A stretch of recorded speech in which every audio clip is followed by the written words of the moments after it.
Good morning everyone. अभी हाल ही में बहुत सारे आर्टिकल पब्लिश हुए हैं जिसमें ये बोला गया है कि जो जिनेवा में एक कॉन्फ्रेंस हुई थी जिसमें पाकिस्तान इसको हेल्ड कर रहा था, तो उसमें ये हुआ है कि पाकिस्तान ने उस कॉन्फ्रेंस में बहुत सारे देशों के ये बोला कि हमें $8 बिलियन की जरूरत पड़ेगी जो वहां पे फ्लड आए हैं उसको रिकवर करने के लिए अगले 3 सालों में इस पैसे की जरूरत पड़ेगी। तो उसमें उस कॉन्फ्रेंस में इनको बहुत सारे देशों ने, बहुत सारे संगठनों ने लगभग $10 बिलियन की इनको फंडिंग दी है।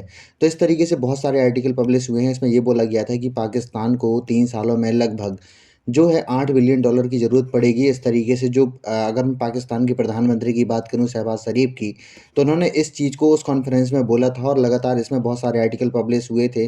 क्योंकि वहाँ पे जो इकोनॉमिक क्राइसिस जिस तरीके से बढ़ा है, जिस तरीके से वहाँ पे बहुत सारे पीपल की डेड हुई है, जिस तरीके से वहाँ पे बहुत सारे जो लोगों को अलग जगह शिफ्ट किया गया है, बहुत सारी फूड की प्रॉब्लम हो रही है, जो वहाँ पे इन्फ्लेशन रेट बढ़ रहा है, उससे क्या होता है कि वहाँ पे जो इंटरेस्ट है लगातार खराब हो रहे हैं। अगर मैं पब्लिक और अगर गवर्नमेंट की अगर मैं बात करूं, तो अगर मैं अभी की बात करूं तो क्या होता है कि जिनेवा जिनेवा एक यूरोप में एक शहर पड़ेगा। तो उसमें क्या होता है कि international conference on climate resilient Pakistan, इसमें कॉन्फ्रेंस को संबोधित करते हुए पाकिस्तान के प्रधानमंत्री शहबाज शरीफ ने यह बोला था कि उनको कम से कम इस बाढ़ से उभरने के लिए $16 बिलियन की आवश्यकता पड़ेगी।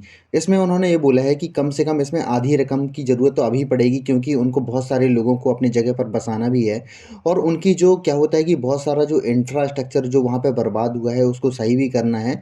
तो इस तरीके से हम देख सकते हैं। तो इसकी जो मांग की है, पैसे की मांग की है, तो उसमें उनके साथ जो पहल करने वाले थे वो संयुक्त राष्ट्र के महासचिव एंटोनियो गुटेरस भी उनके साथ मिलकर उन्होंने बोला है कि पाकिस्तान जिस त्रासदी से गुजर रहा है उनको सभी को मिलकर इसमें मदद करनी चाहिए। इस तरीके से उन्होंने बोला है। इसके बाद हमने ये देखा है कि दुनिया के बहुत सारे संगठन, दुनिया की बहुत सारी बैंकें, दुनिया के बहुत सारे जो देश हैं उनकी मदद करने के लिए आगे आए हैं। उन्होंने $8 बिलियन रेस किए थे इसके लिए और उनको जो अभी जो अनुमान निकल के आ रहे हैं लगभग $10 बिलियन से ज़्यादा को उनको मदद मिल चुकी है। और अभी बहुत सारी खबरें ये निकल के आ रही हैं कि अभी जो सऊदी अरबिया है लगभग $5 बिलियन की और उनको मदद करेगा, जिससे वहाँ पे बहुत सारे जो इकोनॉमिक क्राइसिस हैं, बहुत सारी चीज़ें इसमें बिगड़ रही हैं, उनकी खाने की बहुत ज़्यादा दिक्कत पड़ रही है, उसको उबारने में मदद मिलेगी। अभी हाल ही में हमने देखा जब वहाँ पे बाढ़ आई थी तो लगभग 1800 के आसपास लोग उसमें मारे गए थे, जिसमें ये बोला गया था कि लगभग 3 करोड़ से ज़्यादा लोग इसमें प्रभावित हुए थे। 80 लाख से ज़्यादा जो लोग हैं एक जगह से दूसरे जगह विस्थापित हुए थे, जिसमें लगभग 8000 किलोमीटर से ज़्यादा की जो सड़कें हैं वो तबाह हो गई थी। इसके बाद हमने ये देखा है कि बहुत सारे लोग, क्योंकि जब ऐसी त्रासदी आती है तो लोगों के पास खाना भी नहीं होता है, उनके जो कैटल्स हैं, जानवर हैं, मारे गए थे, जो उनकी फसलें हैं वो तबाह हो गई थी। उसके बाद हमने ये देखा कि फूड की कमी की वजह से लगभग 90 लाख लोग, 90 लाख का मतलब ये हुआ कि लगभग 9 मिलियन लोग उनकी गरीबी रेखा के नीचे जा चुके हैं। इस तरीके से हम देख सकते हैं जो खबरें निकल के आ रही हैं। तो इस चीज़ को देखते हुए संयुक्त राष्ट्र के महासचिव ने दुनिया भर के देशों से ये कहा है कि प्लीज़ आप पाकिस्तान की मदद करिए, जो बाढ़ से जिस तरीके से वो प्रभावित हुआ है, जिसमें बहुत सारे लोग मारे गए हैं। तो इस तरीके से हम देख सकते हैं जिनेवा में जो कॉन्फ्रेंस हो रही थी उसमें लगभग सभी देशों ने मिलकर $10 बिलियन की उनकी मदद की है। लेकिन शहबाज शरीफ ने इसमें लगभग अभी $8 बिलियन की मदद की थी, लेकिन उनको इससे ज़्यादा इसमें मिल गए हैं। इस तरीके से हम देख सकते हैं। अगर मैं इसमें पूरी बात की अगर मैं बात करूँ तो इसमें जो इस्लामिक डेवलपमेंट बैंक है उन्होंने $4.2 बिलियन की इसमें मदद की है। तो इस तरीके से मैं देख सकता हूँ क्या होता है कि अगर मैं पाकिस्तान के इंफॉर्मेशन मिनिस्टर की बात करूँ तो उसमें मरियम औरंगजेब, उनकी जो इंफॉर्मेशन मिनिस्ट्री है, उन्होंने इस चीज़ को बताया है। तो इस तरीके से हम देख सकते हैं। अगर मैं आगे की बात करूँ तो इसमें बहुत सारे जो बैंकें हैं उन्होंने इसकी मदद की है, जिसमें सऊदी अरबिया और एशियन इंफ्रास्ट्रक्चर इन्वेस्टमेंट बैंक ने $1-1 बिलियन की मदद की है। इसके बाद हमने ये देखा है कि यूरोपियन यूनियन ने $534 मिलियन की मदद की है इसमें। अगर मैं आगे की बात करूँ तो इसमें एशियन डेवलपमेंट बैंक ने भी इसमें मदद की है। एशियन डेवलपमेंट बैंक ने $1 बिलियन की इसमें मदद की है। और क्या होता है कि जो क्लाइमेट और जो डिजास्टर रिस्क जो वहाँ पे हुआ है तो उसको रिकवर करने के लिए इसमें मदद करेगा। अगर मैं आगे की बात करूँ तो इसमें वर्ल्ड बैंक ने $2 बिलियन की इसमें मदद की जाएगी और इसमें बहुत सारी चीज़ें इसमें सपोर्ट की जाएगी। इसमें क्या होता है कि पाकिस्तान को रिकन्स्ट्रक्ट किया जाएगा, बहुत सारे लोगों को बसाया जाएगा, उनको खाने की आपूर्ति की जाएगी। इस तरीके से हम देख सकते हैं। इसके बाद हमने ये देखा है कि फ्रांस भी इसमें $345 मिलियन की इसमें मदद करेगा। अगर मैं आगे की बात करूँ तो इसमें अगर मैं US agency for international development and Germany, तो ये भी $100 मिलियन की मदद करेगा पाकिस्तान की। तो इस तरीके से हम देख सकते हैं क्या होता है कि पाकिस्तान में बहुत ज़्यादा इसमें डिजास्टर हुआ है, बहुत सारे लोग इसमें मारे गए हैं, जिसके बाद हमने ये देखा था कि जो अगर मैं एंटोनियो गुटारेस पाकिस्तान की यात्रा में आए थे, जिसके बाद उन्होंने जो वो क्षेत्र जो बाढ़ से प्रभावित क्षेत्र थे उसका दौरा किया था, जिसके बाद उन्होंने बहुत राहत कार्य के लिए, बहुत सारी फंडिंग के लिए, मदद के लिए गुहार लगाई थी बहुत सारे देशों से। तो इस तरीके से हम देख सकते हैं। इसके बाद हमने ये जो फंड हैं बहुत सारे देशों ने इनके लिए दिए हैं। फ्रांस ने $1 करोड़ दिए हैं, चीन ने भी $100 मिलियन की चीन ने ही मदद की है। सऊदी अरब ने अभी $1 करोड़ इसमें दिए हैं। अभी हाल ही में हम देखेंगे कि बहुत सारी रिपोर्ट आएंगी जिसमें सऊदी अरबिया लगभग $5 बिलियन की पाकिस्तान को मदद करेगा। लेकिन जो ये पैसा कहाँ जाएगा, ये एक सोचने का विषय रहेगा, क्योंकि पाकिस्तान में जो प्रधानमंत्री हैं वो भी इस समय गरीब हैं, तो उनको भी अभी रईस बनने में कुछ पैसा लगेगा, क्योंकि उनको भी रईस अभी बनना है। तो बहुत ज़्यादा जो पैसा है इसमें खपेगा। अगर इनको $10 बिलियन मिले हैं तो इनके जो, अगर मैं बात करूँ, आर्मी चीफ बहुत सारा पैसा लेंगे, और इनके जो प्रधानमंत्री बहुत सारा पैसा लेंगे, तो इनके जो जनता को है, जनता को मैक्सिमम जो $4 से $5 बिलियन से ज़्यादा मिलने वाला नहीं है। इसके हम देखेंगे भी आगे, और बहुत सारी जो फंडिंग के जो बहुत सारे आतंकवादी संगठन हैं उनको भी होने वाली है, जिससे हम अपने बॉर्डर्स में बहुत ज़्यादा जो सिक्योरिटी है उसमें बहुत ज़्यादा खतरा आएगा, बहुत सारे चैलेंजेस हमें सामने करने पड़ेंगे।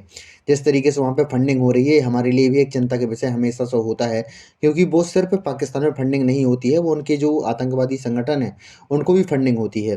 क्योंकि हाल ही में हमने देखा है कि जिस तरीके से डेब्ट ट्रैप में फंसा है पाकिस्तान, उसके बाद वहाँ पे जो इकोनॉमिक क्राइसिस है लगातार बढ़ रहा है। पहले तो वहाँ पे ये था कि जो चाइना का कर्ज था उससे जूझ रहा था, लेकिन जैसे ही वहाँ पे फ्लड आई है, जैसे बाढ़ आई है, तो वहाँ पे जो लगातार जिस तरीके से फ्लड आई है, बहुत सारे इसमें उनको डेवलपमेंट नुकसान हुआ है, उससे ये अनुमान लगाया जा रहा है कि उनको जो टोटल रेवेन्यू का नुकसान हुआ है, 70 to 80 बिलियन डॉलर का उनको नुकसान हुआ है। उनमें बहुत बहुत सारे जो पैसे की ज़रूरत आगे पड़ेगी। अभी हाल ही में अगर मैं बात करूँ तो पाकिस्तान के ऊपर लगभग 130 बिलियन डॉलर का उनके ऊपर कर्ज है। तो बहुत सारा जो पैसा है उनको, इसको क्या होता है कि जो इसके इंटरेस्ट चुकाने में चला जाता है।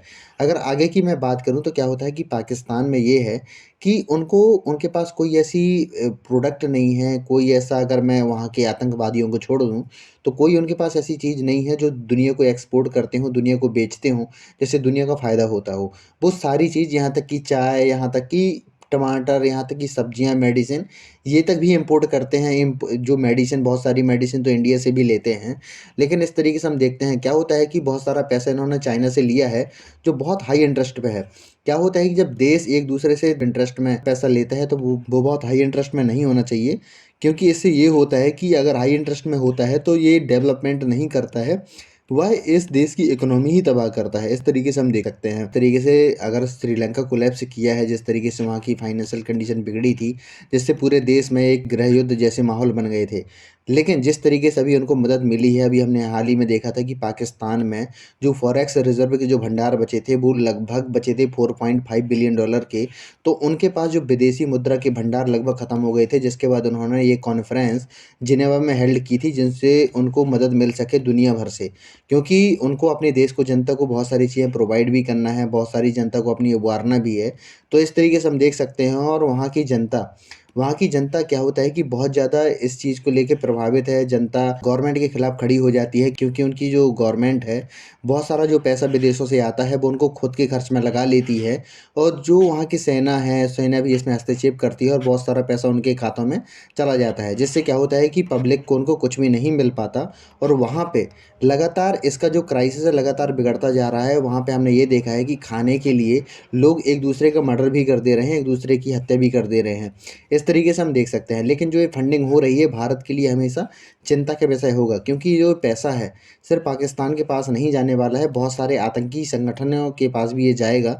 जिससे क्या होता है कि हमारे जो बॉर्डर एरियाज़ हैं उनमें हमारी जो सिक्योरिटी है, जो हमारी जाँच एजेंसियाँ हैं, उनको सतर्क रहना पड़ेगा। इस तरीके से हम देखेंगे। और जिस तरीके से उनको फंडिंग मिली है, तो इस तरीके से हम देख सकते हैं कि जिसमें क्या होता है कि इस्लामिक बैंक ने इनकी मदद की है, वर्ल्ड बैंक ने मदद की है, एशियन बैंक ने मदद इसमें की है।